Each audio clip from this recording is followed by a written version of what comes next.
Você já se sentiu culpado por desejar alguém? Já se pegou reprimindo fantasias, escondendo o que realmente te excita, com medo de que isso revele algo terrível sobre quem você é?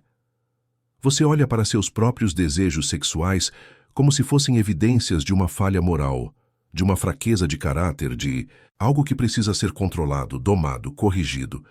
E quanto mais você tenta suprimir, mais intenso fica o desejo, mais vergonha você sente, mais dividido você se torna. É como se houvesse duas pessoas dentro de você, uma que deseja e outra que julga esse desejo, e elas estão em guerra constante. Você se sente controlado pelos seus próprios impulsos, mas ao mesmo tempo, controlado pela voz que te diz que esses impulsos são errados. Se você está cansado de viver essa batalha interna, se quer entender de onde vem essa culpa que sufoca o seu prazer e como ela te mantém aprisionado, então preste atenção, porque o que você vai descobrir agora vai revelar quem realmente está no comando da sua vida sexual, e pode não ser quem você imagina. Existe algo peculiar na forma como lidamos com nosso desejo sexual. Diferente de outras dimensões da nossa existência, o desejo sexual carrega um peso moral único, uma carga de significado que vai muito além do ato em si. Quando você sente fome e come, ninguém te pergunta o que essa fome diz sobre sua alma. Quando você sente sono e dorme, ninguém interpreta isso como uma revelação sobre seu caráter. Mas quando você sente desejo sexual, de repente, tudo muda. Esse desejo passa a ser lido como um texto, interpretado como uma confissão, tratado como uma verdade profunda sobre quem você realmente é. A maioria das pessoas acredita que seus desejos sexuais são a expressão mais autêntica do seu eu verdadeiro. Elas pensam que o que as excita sexualmente revela algo essencial, algo que estava escondido nas profundezas do seu ser e que finalmente vem à superfície nos momentos de intimidade. E é exatamente por isso que o desejo sexual se torna um território tão perigoso. Porque se o desejo revela quem você realmente é, então você precisa controlar esse desejo para controlar quem você é. Você precisa ter os desejos certos, as fantasias certas, as excitações certas. Qualquer desvio, qualquer coisa que não se encaixe na imagem de quem você deveria ser, vira uma ameaça à sua própria identidade. Então você começa a se vigiar. Você monitora seus pensamentos, censura suas fantasias, julga suas reações. Você desenvolve toda uma tecnologia interna de controle, um sistema sofisticado de policiamento do próprio desejo. E o mais interessante é que você faz isso achando que está se protegendo, que está mantendo sua integridade, que está sendo uma pessoa melhor. Mas, na verdade, o que você está fazendo é participar de um mecanismo muito mais amplo, um mecanismo que não começou com você e que não termina com você. Um mecanismo que Michel Foucault passou anos estudando e que ele chamou de dispositivo da sexualidade. O que Foucault percebeu é que a forma como pensamos sobre sexo na sociedade moderna não é natural nem inevitável. É uma construção histórica, e uma construção que serve a propósitos muito específicos. Durante séculos, fomos ensinados que o sexo é o segredo mais profundo do nosso ser, que nossa sexualidade esconde a verdade sobre quem realmente somos. E por causa disso, fomos incentivados a falar sobre sexo constantemente, a confessar nossos desejos, a analisar nossas práticas, a buscar a verdade sobre nós mesmos através da nossa vida sexual. Parece libertador, não é? Finalmente podemos falar sobre sexo, finalmente podemos explorar nossos desejos, finalmente podemos ser autênticos. Mas Foucault mostra que essa suposta liberação é, na verdade, uma forma muito mais eficaz de controle. Porque quando você acredita que seu desejo sexual revela quem você é, você se torna infinitamente controlável. Você não precisa mais de um padre ou de um juiz te dizendo o que fazer. Você se torna seu próprio inquisidor, seu próprio censor, seu próprio algoz. Você passa a vida inteira tentando decifrar o que seus desejos significam, tentando corrigir os desejos errados, tentando cultivar os desejos certos. Você lê livros sobre sexualidade, vai à terapia para entender suas fantasias, consome conteúdo sobre como ter a vida sexual ideal. E quanto mais você faz isso, mais você se afunda na ideia de que existe uma forma correta de desejar, uma sexualidade autêntica que você precisa descobrir e expressar. Você acha que está se conhecendo, mas está apenas internalizando normas. Você acha que está se libertando, mas está apenas mudando de cela. E antes de continuar, eu preciso te perguntar uma coisa, e quero que você seja completamente honesto, nem que seja só consigo mesmo. Você já se sentiu culpado pelos seus próprios desejos? Já teve vergonha do que te excita? Porque eu sei que quando a gente está passando por uma coisa dessas, a gente se sente completamente sozinho, como se fosse o único ser humano no planeta Terra sentindo aquilo. A gente olha ao redor e todo mundo parece estar bem, todo mundo parece ter resolvido essa questão. E aí a gente pensa, o que é que tem de errado comigo? Por que só eu tenho esses desejos? Por que só eu me sinto assim? Mas a verdade é que você não está sozinho. Tem milhares de pessoas assistindo esse vídeo agora que estão sentindo exatamente a mesma coisa que você. E sabe o que ajuda mais do que qualquer teoria ou explicação? É perceber que outras pessoas entendem, que outras pessoas passam por isso também. Então desce aqui nos comentários e escreve só isso. Escreve: eu também sinto essa culpa. Não precisa dar detalhes se não quiser. Não precisa contar sua história toda. Só essa frase já basta. Porque quando você escreve isso, você não está só desabafando, você está dizendo para outra pessoa que vai ler seu comentário, você também não está sozinho. E isso pode ser exatamente o que alguém precisava ouvir hoje. Foucault nos mostra que existe uma diferença fundamental entre o poder que te oprime de fora e o poder que você internaliza. O poder externo é fácil de identificar. É a lei que proíbe, a autoridade que pune, a instituição que reprime. Você pode se rebelar contra esse poder, pode lutar contra ele, pode tentar derrubá-lo. Mas o poder interno, o poder que você exerce sobre si mesmo, esse é muito mais difícil de reconhecer e muito mais difícil de resistir. Porque ele vem disfarçado de autoconhecimento, de autenticidade, de cuidado consigo mesmo. Ele te diz: você precisa entender seus desejos para ser livre. Você precisa analisar sua sexualidade para ser saudável. Você precisa trabalhar em si mesmo para se tornar quem você realmente é. E assim você passa anos, talvez décadas, nesse projeto interminável de autocompreensão sexual. Você examina cada fantasia, questiona cada reação, interpreta cada excitação. Você cria narrativas elaboradas sobre sua sexualidade, sobre o que ela significa, sobre de onde ela vem, sobre para onde ela deve ir. Você se torna um especialista em si mesmo, um hermeneuta do próprio desejo. Mas enquanto você faz tudo isso, enquanto você dedica toda essa energia e atenção para decifrar sua sexualidade, uma coisa fundamental escapa da sua percepção. Você nunca questiona a premissa básica de todo esse empreendimento. Você nunca pergunta: e se meu desejo sexual não revelar nada sobre quem eu sou? E se não houver nenhuma verdade profunda escondida na minha sexualidade? E se o desejo for apenas desejo, não um texto a ser interpretado, não um segredo a ser revelado, mas simplesmente uma força que atravessa meu corpo sem dizer nada sobre minha essência? Essa é a provocação radical de Foucault. Ele não está dizendo que você deve reprimir seus desejos. Ele está dizendo algo muito mais perturbador. Ele está dizendo que a própria ideia de que seus desejos revelam quem você é, essa ideia que parece tão óbvia e natural, é na verdade uma invenção histórica, uma forma de poder que te captura justamente através da promessa de te libertar. Porque enquanto você acreditar que precisa conhecer seus desejos para conhecer a si mesmo, você permanecerá preso. Preso não aos seus desejos, mas à obrigação de interpretá-los, de julgá-los, de organizá-los em uma narrativa coerente sobre quem você é. Pense em como isso funciona na prática. Você sente uma atração por alguém e imediatamente começa a análise. O que essa atração diz sobre mim? Por que eu me sinto assim? Isso é saudável? Isso é normal? Isso se encaixa na pessoa que eu quero ser? Você transforma um momento de pura experiência em um problema hermenêutico.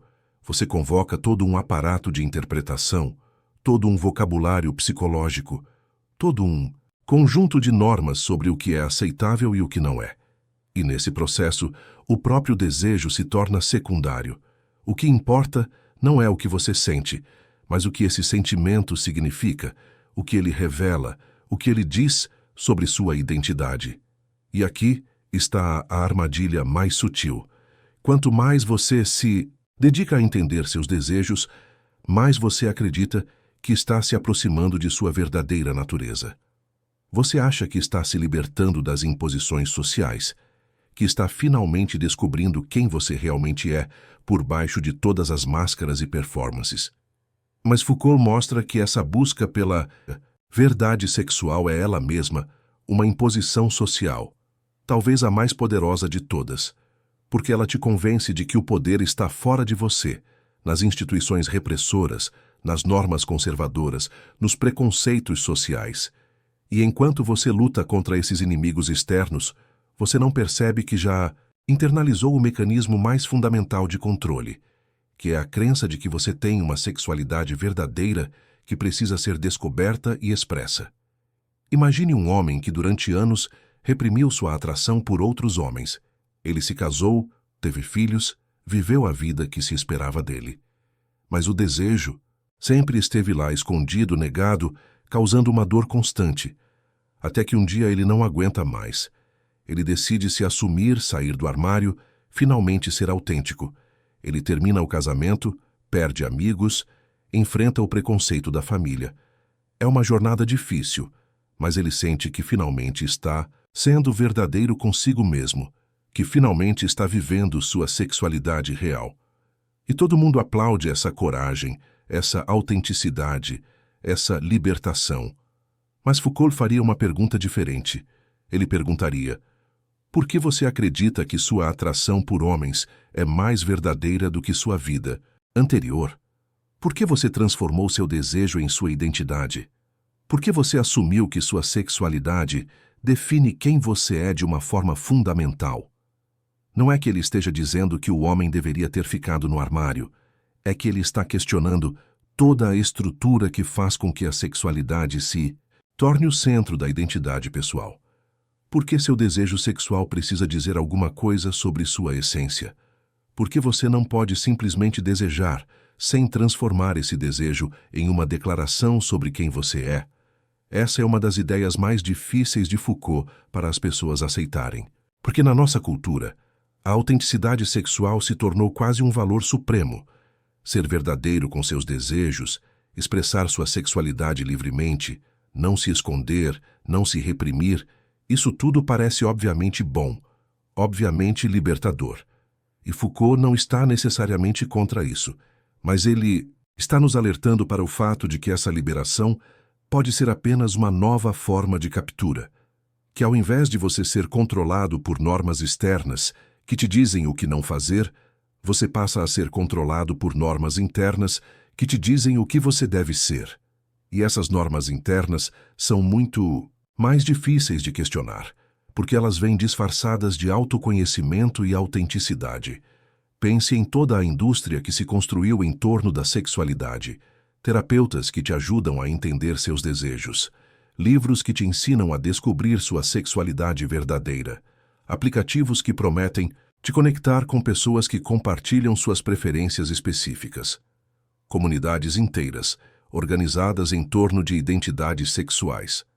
Não há nada necessariamente errado com nada disso. Mas Foucault nos faz ver que tudo isso faz parte de um dispositivo, de um aparato que produz sexualidade como um objeto de saber e de poder, que nos faz acreditar que nossa sexualidade é nossa verdade mais profunda e que precisamos trabalhar constantemente para descobri-la, entendê-la, expressá-la, otimizá-la. E quanto mais você se envolve com esse dispositivo, mais você se torna sujeito a ele. Mais você internaliza a ideia de que existe uma forma correta de ser sexual, uma autenticidade a ser alcançada, uma verdade a ser descoberta. Você pode até rejeitar as normas conservadoras, pode até abraçar uma sexualidade não convencional, mas ainda assim você permanece preso à lógica fundamental, que é a lógica de que sua sexualidade define quem você é. Você apenas trocou um conjunto de normas por outro, uma forma de identidade sexual por outra. O mecanismo permanece o mesmo. Foucault sugere algo radicalmente diferente. Ele sugere que poderíamos ter uma relação com nosso desejo que não passe pela interpretação, pela confissão, pela busca de uma verdade interna. Que poderíamos simplesmente experimentar nossos desejos como forças que atravessam nosso corpo, sem precisar organizá-los em uma narrativa coerente sobre quem somos. Que poderíamos ter prazeres sem ter que transformá-los em identidades. Que poderíamos nos relacionar com outros corpos sem ter que definir o que isso diz sobre nossa essência. Isso não significa viver sem reflexão ou sem cuidado. Significa apenas questionar a obsessão com a interpretação, com a hermenêutica do desejo. Significa perguntar o que aconteceria se eu não precisasse saber o que meus desejos significam. O que aconteceria se eu não precisasse ter uma sexualidade definida, uma identidade sexual clara, uma verdade sobre mim mesmo que se expressa através do meu desejo?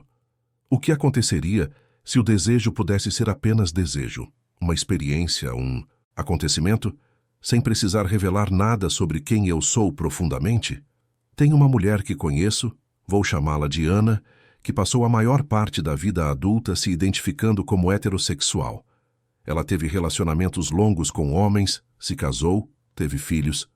Nunca questionou sua sexualidade, mas aos 40 e poucos anos, ela conheceu uma mulher e sentiu uma atração intensa, algo que ela não esperava. Sua primeira reação foi de pânico total. Se ela sentia isso, significava que ela tinha estado mentindo para si mesma a vida inteira? Significava que ela era realmente lésbica e tinha reprimido isso? Ou era bissexual? O que isso dizia sobre seu casamento? Sobre sua identidade? Ela passou meses torturada por essas questões, consultando terapeutas, lendo sobre sexualidade feminina, tentando descobrir sua verdade. Até que um dia ela percebeu algo. Ela percebeu que o problema não era a atração que ela sentia. O problema era a necessidade de transformar essa atração em uma declaração sobre sua identidade. Ela não precisava decidir se era heterossexual, bissexual ou lésbica. Ela não precisava reorganizar toda a sua história de vida em torno dessa nova experiência. Ela podia simplesmente reconhecer: eu sinto atração por essa pessoa. Ponto. Sem isso ter que significar algo maior sobre quem ela é essencialmente. E quando ela parou de tentar decifrar o que aquele desejo revelava sobre sua verdadeira natureza, algo estranho aconteceu. Ela se sentiu mais livre do que nunca. Não porque descobriu sua sexualidade real, mas porque parou de buscar essa descoberta. Se você chegou até aqui neste vídeo, eu sei que você não está apenas buscando informação. Você está buscando uma transformação real, uma forma diferente de existir no mundo. E eu quero te dizer uma coisa: você não precisa passar por isso sozinho.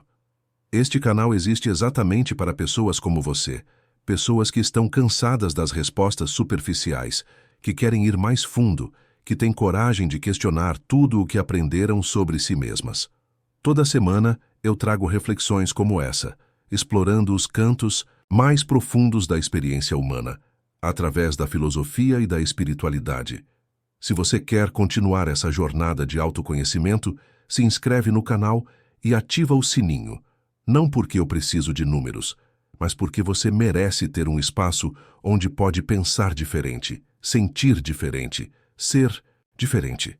E se esse vídeo tocou em algo verdadeiro dentro de você, deixa um like para que mais pessoas que precisam ouvir isso possam encontrar esse conteúdo. O que Foucault está propondo não é uma nova moralidade sexual. Ele não está dizendo o que você deve ou não deve fazer sexualmente. Ele está propondo algo mais fundamental, que é uma transformação na forma como você se relaciona com seu próprio desejo. Uma relação que não passe necessariamente pela interpretação, pela confissão, pela busca de uma verdade interna. Uma relação mais leve, mais experimental, mais livre de todo o peso moral e identitário que colocamos no sexo. Isso significa que você pode ter desejos que parecem contraditórios sem precisar resolver essa contradição. Pode sentir atração por diferentes tipos de pessoas sem precisar categorizar isso em uma identidade sexual fixa. Pode ter fantasias que não correspondem às suas práticas reais, sem precisar se sentir hipócrita ou reprimido. Pode experimentar prazeres diferentes em diferentes momentos da vida sem precisar construir uma narrativa linear sobre sua evolução sexual. Porque o desejo não é um texto que precisa ser lido, é uma força que pode ser vivida. E, talvez o mais importante, você pode parar de usar sua sexualidade como uma ferramenta de autoconhecimento. Pode parar de acreditar que precisa entender completamente seus desejos para entender quem você é. Pode reconhecer que grande parte da ansiedade que você sente em relação ao sexo não vem do desejo em si, mas da obrigação de interpretar esse desejo, de organizá-lo em uma narrativa coerente, de fazê-lo revelar algo sobre sua identidade. Quando você abandona essa obrigação, quando você para de exigir que seu desejo confesse uma verdade sobre você, algo se abre. Um espaço de possibilidade que estava bloqueado pela necessidade de saber. Retornamos então àquela sensação inicial, àquela culpa que você sente em relação aos seus desejos.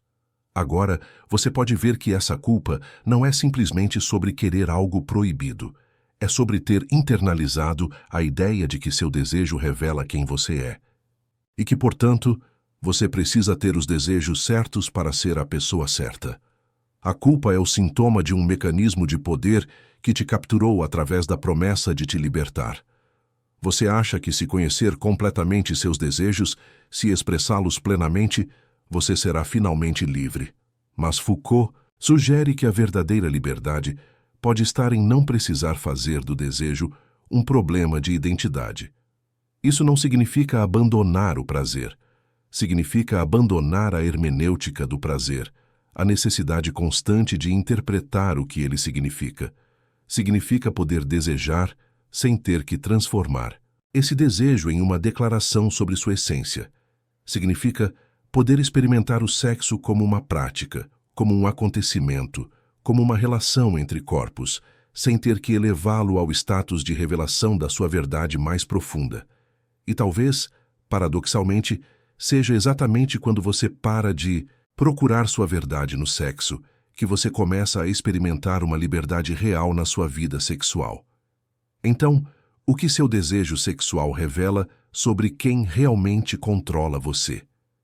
Ele revela que você internalizou um dispositivo de poder que te faz acreditar que seu desejo é a janela para sua alma, que sua sexualidade é sua verdade mais profunda, que você precisa trabalhar constantemente para descobrir, entender e expressar essa verdade.